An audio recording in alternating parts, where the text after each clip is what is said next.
Hey, this is Kevin with Consumer Reports, and this is going to be part 2 of my Griffin Armament Optimus suppressor or silencer review. And I decided to go ahead and purchase a couple of more accessories from Griffin, and also try to take a look at suppressor alignment a little bit more before I head out to the range. And so what I've got here is the additional accessories that I purchased were the 1-inch brush for cleaning the suppressor here, and the 1-inch brush actually it's clearly Griffin doesn't make it. It's made by Odie, it looks like, and there's actually a part number here on the back, which is 31329, and so you can actually order this brush off of Amazon. I think they're charging about $9 at the the Griffin website. You can get it a little bit cheaper if you order it off of Amazon. I also purchased, that's the 1-inch brush, I purchased this 1 1/4 inch brush, which is again made by Odie, and the number on this brush is 31339. And you can see the details of this at my website, consumerreports.com. I've got a web page that's just dedicated towards reviewing this particular suppressor. So you can see these accessories, and I decided that it was probably something that I should go ahead and invest in to clean the suppressors after I do various types of range testing. So I purchased these. I also purchased, Griffin makes a direct thread taper mount device, and what this does is it allows you to use the suppressor in the taper mount configuration, but you can put this device on here, and you can see it's got the taper mount there, the threads are right here, and then it's got a square area right here, so you can actually take it on and off with a wrench if you need to. But this allows you to turn the suppressor into basically just a direct thread suppressor for its full size configuration. The direct thread mount that I have right here is actually the 5/8 24. They also make one that's in the 1/2 28 thread size. Now, with the direct thread taper mount adapter installed, basically when you got your suppressor configured in its full size configuration, like shown here, it now just is a direct thread suppressor that this will actually, I can screw it on any of my barrels that have a 5/8 24 thread in this configuration. So it doesn't require you to go out and spend a lot of money on a bunch of other taper mount device adapters, muzzle devices. It's a relatively cheap way to give you the full capability of this on any firearm that has that thread size. Now, the price of this adapter from Griffin was $94.95, which is basically $95. Now, the way that the Griffin website works is you have to spend $100 to get free shipping. So most likely it would be in your benefit that if you're only going to order one accessory, that you might want to consider ordering one of these brushes here also, so that you can actually get above your $100 limit to get your free shipping. Now, Griffin talks in their literature about ensuring that you have your correct suppressor alignment before you're going to start shooting it, so that you don't have some type of baffle strike. And honestly, I started thinking, maybe there's a better way other than looking down the barrel to understand the alignment. And so I did a little research, and sure enough, there's manufacturers like Geisley and Surefire, which make some alignment rods that are very tight tolerance and very straight, to be able to do that, to give you a feel that you've got a free path for the bullet to go down there, and that you're not going to get a baffle strike. Those devices cost, I think the Geisleys are running around $75 each rod, and Surefire is really not that much different. And I think the Geisley has a rod for basically 30 caliber and a 223 caliber. I think Surefire has some other rods for like 6.5, and I think they may have another caliber in there also. But I decided to take a slightly different route, and so what you're going to see here is I've got a couple of rods. Here's one here, which I'm using for the basically a 223 or 22 caliber, and I've got another rod here which I'm going to use for the 30 caliber. Now I didn't purchase these from Geisley or Surefire. I basically went to McMaster Car and bought some of their precision ground rods, which were a lot cheaper. These rods here were roughly $5 a piece, and I'll give you the details if you go to my website, again gunsumerreports.com, and you look at the page that that talks about the Griffin Optimus review. I'll give you some of the details on the actual diameters that I bought here. But so I bought the rods, and actually the rods were 3 feet long, and I cut them in half and made them 18 inches each. And because I bought undersized than the bore diameter, I went through and on like this rod right here, I don't know if you can tell in the picture, but I was able to wrap one layer of just some very simple tape like this around the shaft to basically give it a nice protective coating, and also give it a much tighter fit on the inside of the barrel. And so I'm gonna install this in the barrel here in just a second, and then kind of give you an idea on how the alignment rods work and how it looks with the Optimus. What I've got here is my 300 blackout pistol, and I've got this 30 caliber rod here. Again, it's got this plastic tape type coating on the outside. So what you're going to see is when I slide it down the barrel here, it's a really good fit. Now that's going to give me a good path to show the trajectory of the bullet coming out of there. Now when I go through and install the suppressor on here, let me spin it all the way down.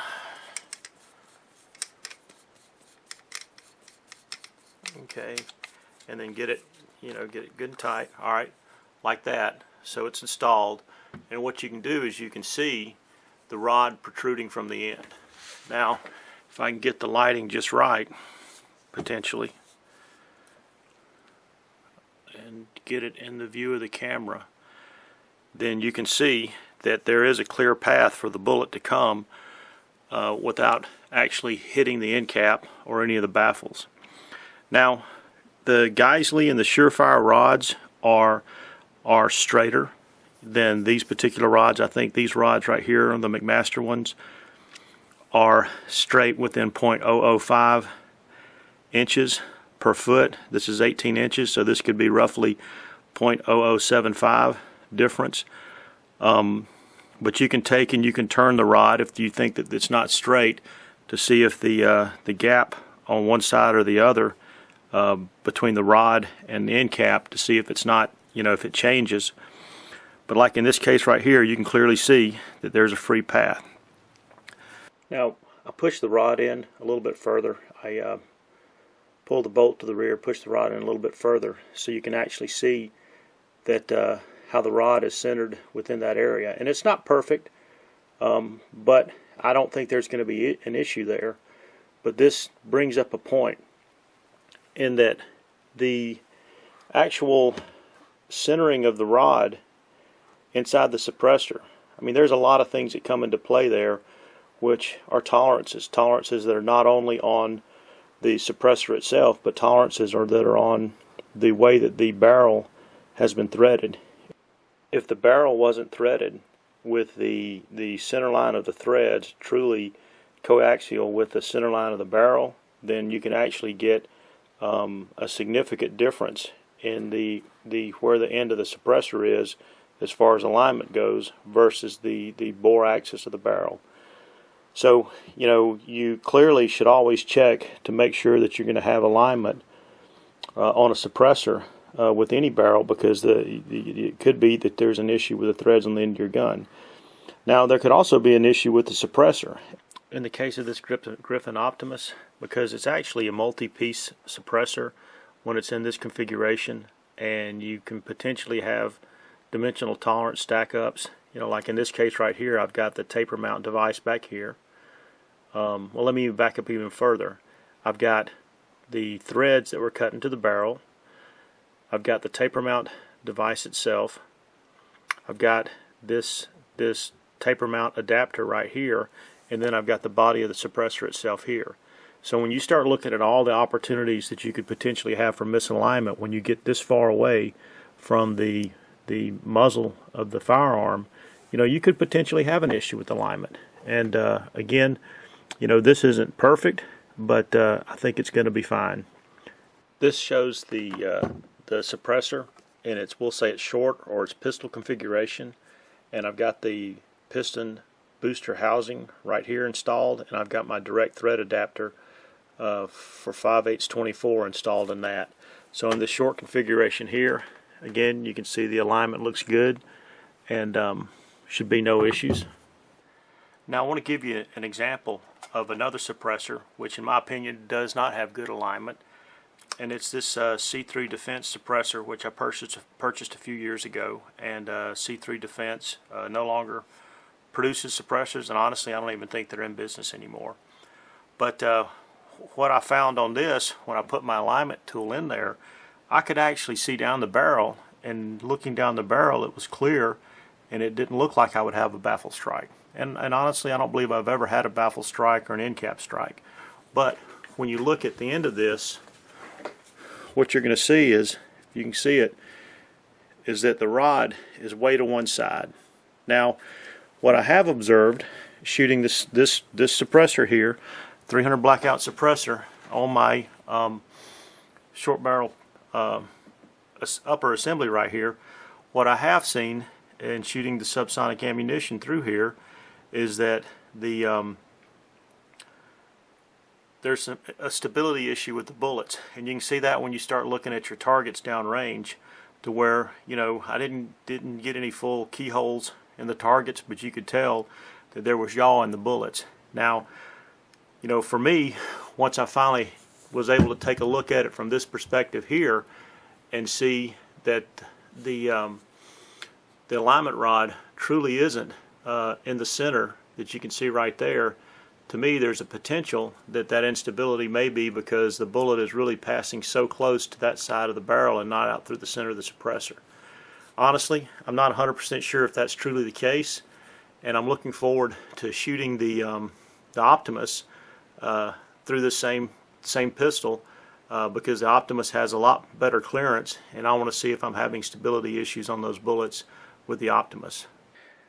I've got another example here showing alignment with this C3 Defense suppressor here on my AAC H&R AAC 300 blackout, and you can see in this case right here, I can get you to see it right, that the overall alignment is better than on my 300 blackout pistol, but it's not perfect. Again, I think the C3 Defense suppressor might have some potential issue. Now I've got my same 300 blackout AAC, H&R AAC single shot here now with the Griffin Optimus installed on it in its full length configuration. Again, let's see if I can get you to show you the end cap here. I mean, to me, it's hard to tell. It's like a near perfect fit as far as the alignment of the center of the bore of the barrel and the suppressor itself. It was really, really nice alignment. Now, my whole point in showing you this C3 Defense suppressor is not to really badmouth C3 Defense, but to show you how clearly you can have a suppressor that doesn't line up with the axis of your barrel. Now I've got my rod for my 22 caliber here that I'll put in this 22 rimfire pistol, and again I've got the rod is coated, like in this case right here it was just one wrap of tape that I went around the diameter of this particular rod, and that one wrap of tape ended up giving basically a perfect fit and down the barrel of the gun, which you can see is actually pretty tight.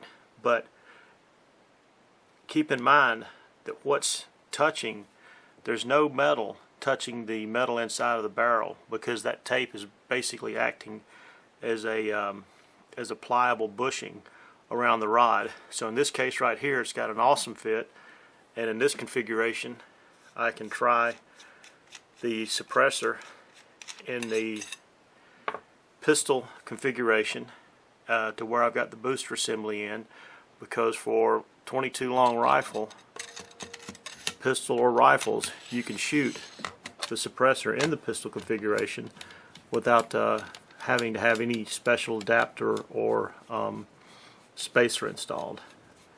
So like in this case right here, I've got it installed, and I don't know if how well you can see that, but clearly, you know, it's got a full free path around the end cap right there, so there would be no potential for a baffle or end cap strike.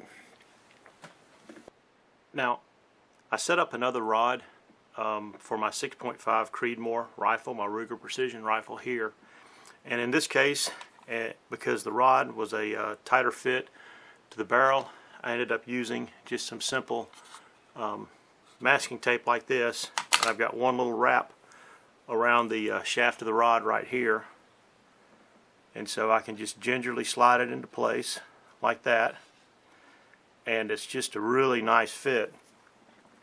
The rod is. From there, I can slide on my Optimus suppressor in its full size configuration, and I'll thread it on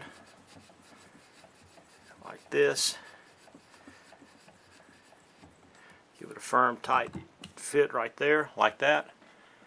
And I'll show you, here's the end cap. Now what you can see is that the shaft is in the very center of the end cap right there, and so in my mind that's got some great alignment right there.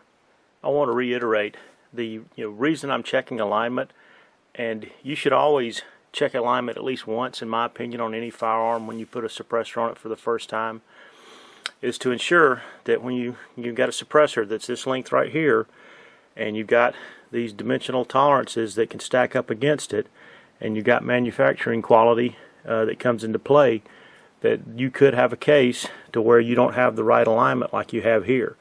Now with the this Griffin Optimus, everything I've seen so far, I'm very pleased with the alignment that I'm seeing for my rifles, and this should be a good indication of the quality that they're able to put into their product. Okay, let me just kind of recap this video. I wanted to point out the fact that I purchased some additional devices, which would be, for example, the taper mount thread adapter here, which again, looking back on it, I think that's probably a good direction to go if you're looking at buying some accessories instead of buying extra muzzle devices, especially if you're on a budget, because you can basically buy 2 of these direct thread adapters, which will be about $100 a piece, but you can then put this suppressor in its full size configuration just like that. You can put it on any firearm that has a 1/2 28 or 5/8 24 thread, so it would make it just like any other direct thread muzzle device out there. So that, to me, I think I went ahead and purchased that. I think that was a good investment for me to go ahead and get into. Most likely I'll probably end up buying the 1/2 28 thread adapter also, so I can try the suppressor out more on some of my 223 rifles. Also purchased a couple of brushes. You can get those on Amazon. You may choose to purchase them from Griffin just so you can get your $100 per order up high enough so that you can get free shipping. The alignment rods, I went through, purchased them off a McMaster car, cut them down to about half the length, coated them with some very cheap, simple tape like this, so you don't have to worry about concerns about potentially metal inside your barrel. I know people have concerns on that. I read a few forums out there talking about the Geisley. They're not as straight, not as accurate as Geisley or Surefire rods, but I think they'll be a good indication to tell you if you may have the potential for a baffle strike or some type of misalignment issue. This being a suppressor that has multiple parts, you've got one more joint in the suppressor that adds the opportunity to have one more level of misalignment. In my case right here, you know, everything I've seen so far with this suppressor that I have looks great, but there is that opportunity. You are getting a relatively long suppressor in this length right here, so just slight differences in the center line of the suppressor and the center line axis of the bore, your barrel, could potentially cause an issue with a muzzle strike. So just be aware of that. Most likely the next part of this review is just going to be range testing. I don't see at this point me purchasing any other accessories, and just as soon as my ability to take my firearm suppressors out of state to my range back in Alabama, I'll be able to do a range test. I'm still waiting for the interstate transfer to come through. But as always, if you like this review, please like or subscribe or both, and I'll try to keep bringing you more detailed reviews in the future. Thanks.